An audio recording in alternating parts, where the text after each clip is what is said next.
Exercise 2. In a camera shop.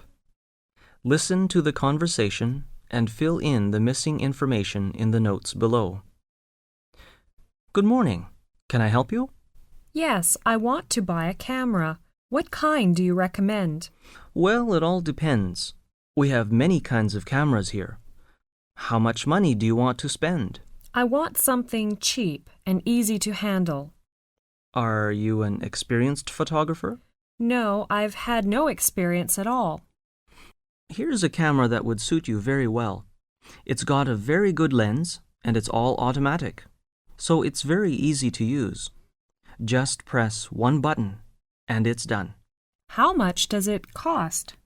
It's only £45. Can I try? Of course. Here you are. Well, I think the price is reasonable and I like that. It is automatic, but I don't like the color. Do you have any other color? Yes. How about this yellow one? It looks better. Is it the same price? Yes.